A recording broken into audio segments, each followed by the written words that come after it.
What's up guys and welcome back to the channel. I'm the middle-aged gamer and this is the HK416A5 Gen2 GBBR licensed by Umarex, manufactured by VFC. This is an absolute phenomenal weapon off the bat, I can tell you that now without, any shadow of a doubt. So a quick disclaimer before we start this video. First off, everything you see in this video was bought and paid for by myself, so I have quite a lot of, value in the game, and on the line, as you would say. Now, I've had this rifle for 8 months. I've put extensive testing through. More than 20,000 BBs have been shot through this rifle, so I have a pretty good idea of its pros and cons.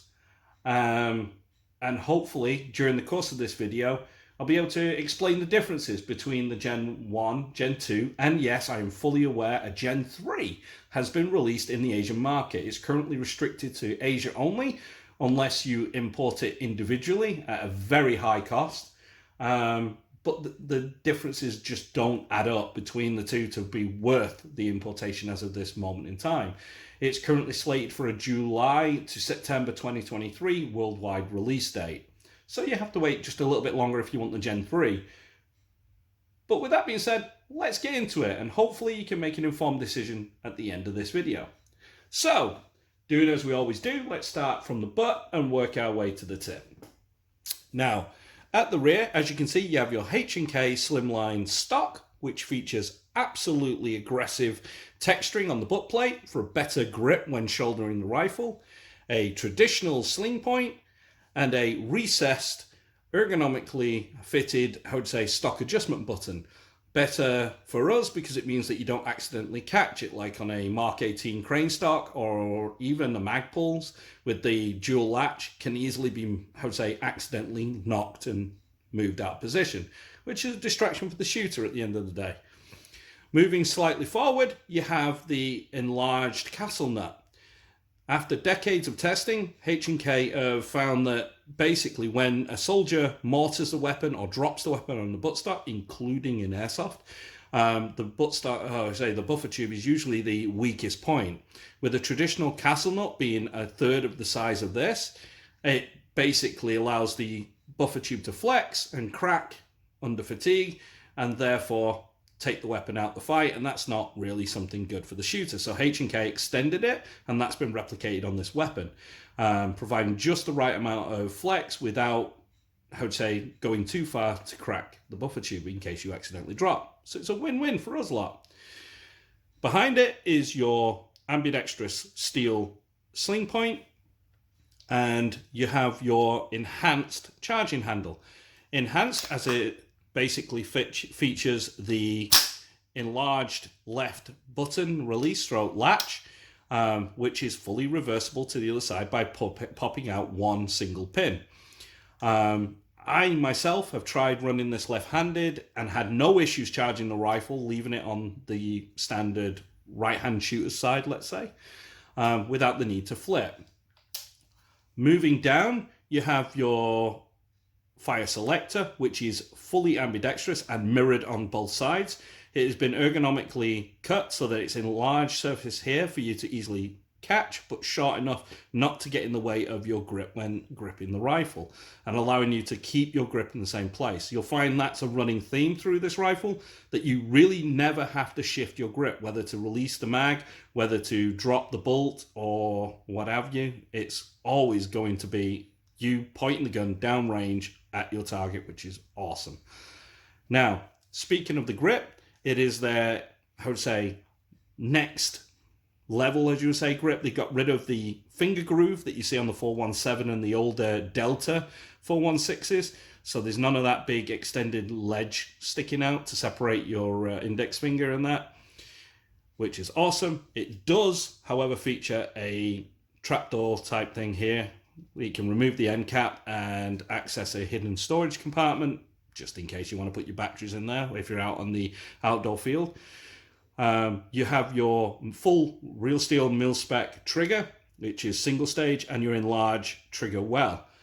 The trigger guard has been bowed so that you can fit winter gloves, or for us airsofters out there, we can actually use our gloves with the knuckle support and without banging into the back of the mag well here and giving you a better pull of the trigger.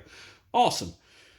Moving up, you have your enlarged paddle bolt release, which is awesome. Again, your left hand can easily actually access that with your trigger finger, so that's awesome. And that is protected by this massive amount of material here to stop it from accidentally being bumped.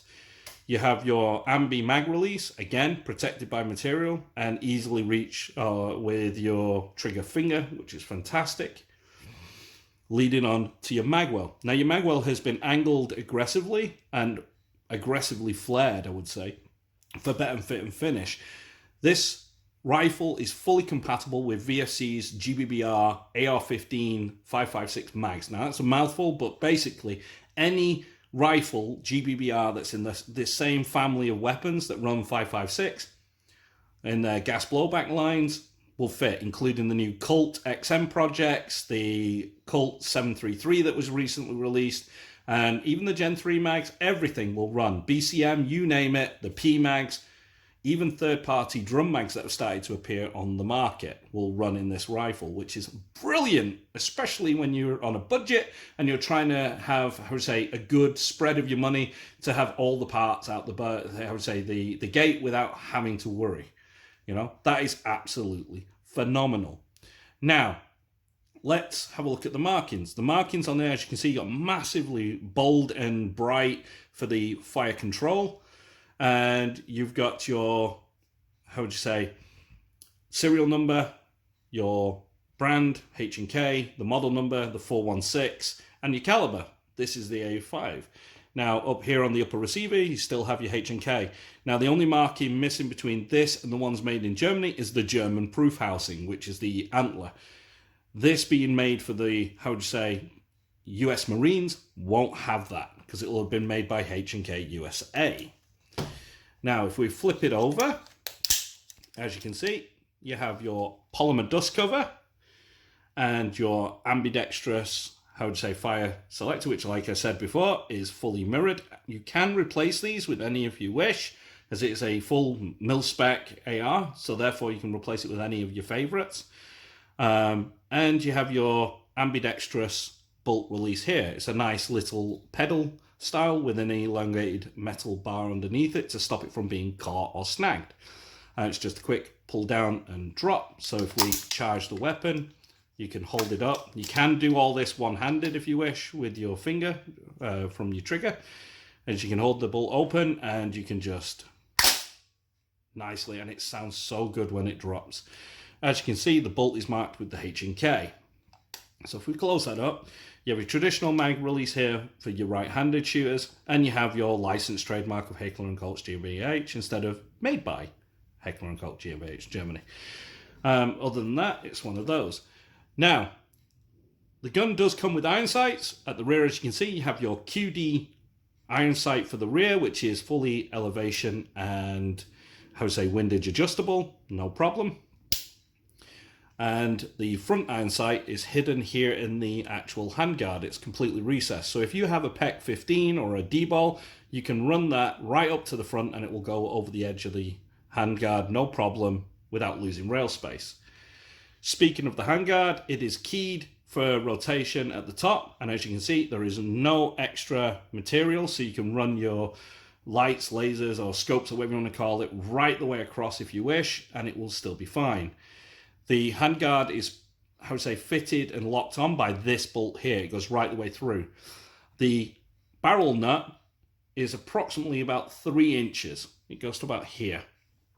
And in the middle of it, as you can see, in line with this, there's a scalloped out ring cut into it where this bolt will go through, locking the handguard firmly. There is no play whatsoever.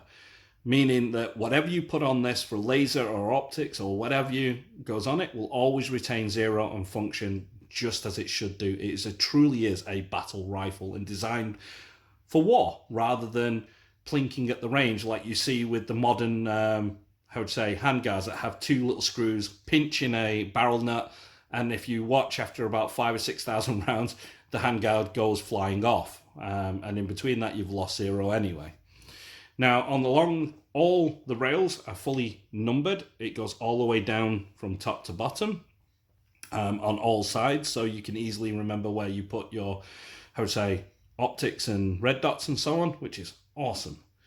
Now underneath the handguard is the gas piston. You can't see sadly because it is enclosed, but it has been replicated, which leads straight to the gas block. And as you can see here, you have your gas adjustment valve. Now this is easily adjusted on the real steel from normal, suppressed, adverse, and off. If you attach a rifle grenade muzzle device, you can switch it off and run rifle grenades, which it's rare, but it's there. Now in this version, it's your actual hop adjust. Now this is where we get to the first problem that the Gen 1 had. It had a connecting guide rod made of plastic, which would snap. This one is made of aircraft grade aluminum, fully milled and designed for this rifle. So it's rigid, lightweight, and ready to use, how do you say, reliably. It's a lot better. The hop chamber itself has been changed as well. If you watch my good friend Bada Bing Airsoft, he did a video a few years back on the Gen 1 where his cracked and the hop chamber pin had a polymer pin holding it together, and that snapped because it was just one. The hop chamber itself has been completely redesigned with multiple milled aluminum locating pins to hold it in the correct orientation and multiple steel screws to hold it closed, which is really good. So the issues that the Gen 1 had have already been eliminated. The outer barrel has been milled precisely to the dimensions of the inner barrel, so there is not a single bit of barrel flex for the entire duration. One of the main issues with accuracy would be as it's wider going down the barrel to the tip, and then the tip narrows down. They removed that on this by milling it exactly the entire length, so the barrel does not flex as the BB goes down, how to say, the inner barrel, and therefore creates instability downrange. This is completely fixed and brilliant. I love the way that they've put that detail in there. Now at the end it is 14mm counterclockwise. I fitted a Spitfire Tracer compact can on there, which is awesome, especially when you want the muzzle flash. If you're running this in low lights in CQB, it's awesome and a definite must to have. So with that being said, we've got to the end of the tip. Before we take it apart, let's just take it outside, do a quick chronograph test, and see how she does, you know, around about 15 meters CQB range, which is what you're going to be using this, how to say, SBR for. Being 11.5 inches, it's an SBR.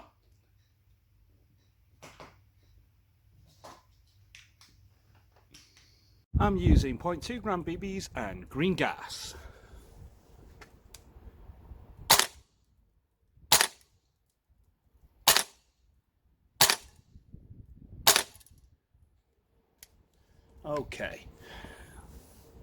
Okay, so now that we've done the chronograph test, let's take it back to about 15 meters and see what the grouping size is.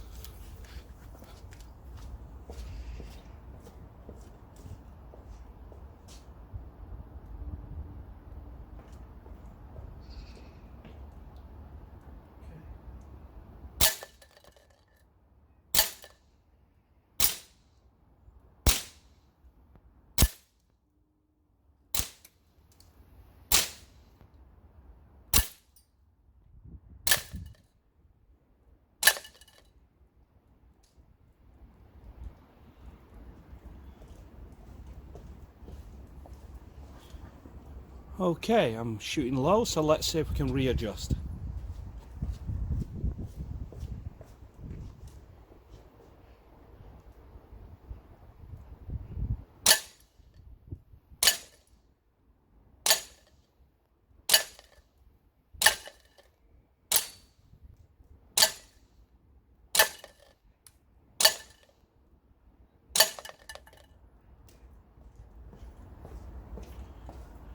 Yep, we got them all on paper, and that's still a pretty tight group in at 15 meters. That's awesome.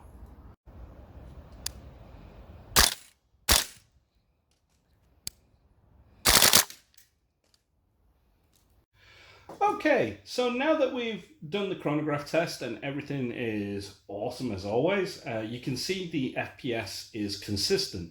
Now I wouldn't worry about the FPS due to the fact that, how would I say, this is factory fitted with an MPAS. It's one of the actual changes between the Gen 1 and Gen 2. So let's crack this girl open and have a look at her insides and see what's different. So it's just a nice tightly secure pin. So you would fit it over here if we give it a tap. Now, one thing I will tell you is the fit and finish of this rifle has been second to none. It is just absolutely amazing. So let's separate the lower and the upper. We'll start with the upper, shall we? Okay, so grabbing on the charging handle, just pull into the rear. You can remove the bolt and the charging handle. Let's move this to the rear. Okay, so starting with the bolt. Basically between the Gen 2 and the Gen 3, the only difference is they removed the MPAS, and with the Gen 1 and Gen 2, they put an MPAS. Now, I've heard with good authority that when it comes here to the UK and Europe, it will have an MPAS fitted. They only fitted a low power nozzle for Asia. As I say, it's currently undergoing what we call a beta phase. Now, some of the changes to this rifle was how they basically, how to say, disassemble it to remove the nozzle to replace it. On this variant, you have a hex screw here and two Torx screws in there. You remove the, what we would call the tappet key, that just pops off. Once you pop that off, it releases a latch that goes through and secures this nozzle in and allows you to then just pop a E-clip here at the back off and slide out the nozzle. It's fully compatible with all their AR-15 nozzles, Gen 2 or Gen 3, it doesn't matter. So there's no worry there. Now this nozzle, to adjust it, you put the 1.4mm to 1.5mm Allen key down the nozzle into a little hex key there. Adjust clockwise to add hot, or remove it, we do it with anti-clockwise. What that really means is you can tune this gun for whatever time of year, whatever site you're at. You can get this gun shooting the BB weight you're using really well and finely balanced and tuned very easily and very simply with just an Allen key. That's all you're ever going to need, and it's 2 seconds worth of work. So let's put the bolts aside, shall we? Okay, as you can see, this is your charging handle. There is a pin here that you just tap out, flip that over and put it in on the other side if you wish. You don't really need to. It's pretty much really easy to run anyway. Okay, let's get to the, I would say, lower receiver and where some of the main changes have taken place. So, first to note, this runs with full steel internals, which is absolutely amazing. You have your genuine mil-spec full auto sear, which is full steel construction. You have your, as I say, your fire selector shaft, the actual selecting shaft that tells the sear to engage and disengage with the hammer is all steel. The hammer is a genuine mil-spec single stage hammer, which you can drop no problem. As you can see, your steel sears and so on for the trigger all down there. It is awesome. You have a steel bolt release, which as well on the actual bolt itself has a steel insert, which will engage with this when the rifle is locked back. The actual engagement surface here is steel as well. The firing pin here is steel as well, which is awesome because on the Gen 1 it was aluminum, now it's steel. They've also on the Gen 2 added this little sear here. Let's see if we can get that in frame for you. This little sear basically means that when your hammer goes, how to say, down, your striker will, or your firing pin here will hit the back of the magazine valve, which will then release the charge of gas. When doing so, the hammer on other ARs like the GHKs, the hammer will immediately start to go back, and depending on weather, you might not have enough power to cycle the weapon, so you don't get a full charge of gas. Now what this does is, as the hammer is going back to a certain point, on the bolt itself is a little ridge where this will engage and click, and that just immediately keeps the striker pumping gas until the bolt has got sufficient momentum to cycle every single time, regardless of the weather. That is something that I am really, really, really stoked for. You know, they've done really good work with that. Just a simple little fix so that the timing is perfect, and it means that in cold weather, as you can see, we're in this video, it's 0 degrees outside, you've got rain, you've got snow, you've got everything, and this thing will still cycle high FPSs, no problem, consistently, and empty the mag. And that's the good thing about this gun, it's very efficient. I think I'm currently sitting on 5 full mags of BBs and at 35 rounds each mag. That's a lot of BBs in one charge of gas.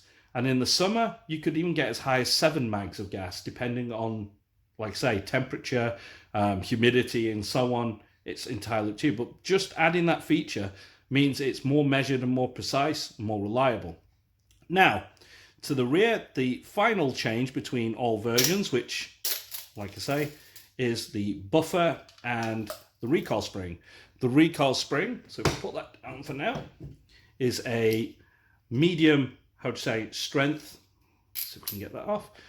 So it's a medium weight steel AR-15 buffer, spring. And you have your aluminum enhanced buffer. This is screwed on at the back end, is openable, and you can get this tungsten steel weight that's in there. Tungsten carbide, should I say. This is spring loaded, and it's a nice little kind of shake weight. It stops the bolt from bouncing. Something that the people on the Gen 1 had to buy separate. Now it's fitted as standard in the rifle. And it's really awesome that they've done this. You know? Now, as for wear and tear, so, yeah, as for wear and tear, this rifle has been running perfect all, year long. There's not been an issue throughout 2022 since I purchased it about 8 months ago. This thing has just been running perfectly fine and running awesome the whole entire time. I think the only Achilles heel I can see is the aluminum, if I can get this right, there we go, is the aluminum, spring that returns the firing pin. That is the only thing that I can see on here that is actually of a potential issue, let's say, down the line. And it is a cheap part that costs you no more than a couple of pence to purchase for you. You know, it's like, is it a no-brainer? Yeah, it's easy enough of a part you can find or replicate. As I say, I forgot to show you the magazines. So these are the mags that come with it. They are 35 round Stanags and feature the correct, although they say 45 on it, they're not. As you can see, they feature the, restricted law reinforcement only, government use only, licensed trademark Heckler and Koch, your 5x5, 6x45, and your H&K stamp at the bottom. These, like I say, have your fill valve on the rear and will work in any of the AR-15. These can go in the Mark 18s, the Colt 733 from Heat, you name it, whatever VFC make is an AR, they will fit and feed, including the brand new SAW 249. You can run them in that if you wish. So yeah, buying into this, infrastructure of the, VFC GBBR, and especially this, you've got yourself a really good gun out the box. And like I say, the only difference between the Gen 2 and 3 is the firing pin. That's really the main difference. They discovered that, like I say, that spring, so they decided to rework the firing pin, and they made it actually worse. So it's undergoing a few little changes, ready for the worldwide release this year. Is it worth waiting for that? Not at the moment, because you'll be doubling your money in cost. This is currently retailing for £440 from Land Warrior Airsoft as of this, and that's with all the inflation of 2022. The magazines are $49.99 officially, so that's really good, and they have them stocked there as well. It's a better entry, and you've got absolute accuracy. You've seen from it. I've got this set kind of low because I'm currently shooting out at 20-25 meters, so it's hitting low on the target at 15. But it pretty well is accurate. You know, it's a lovely gun, and it shoots consistently as well. Again, thanks to the internal mechanism that they fitted. So yeah, and there's plenty of parts available. Your next competition to this is your GHK Mark 18, and that's £800 before you've even, how to say, bought any extra mags or anything. Just buying the rifle, and then you need to spend another £200-300 for a hop chamber in a barrel booking, because the one that they give you is polymer, by the way.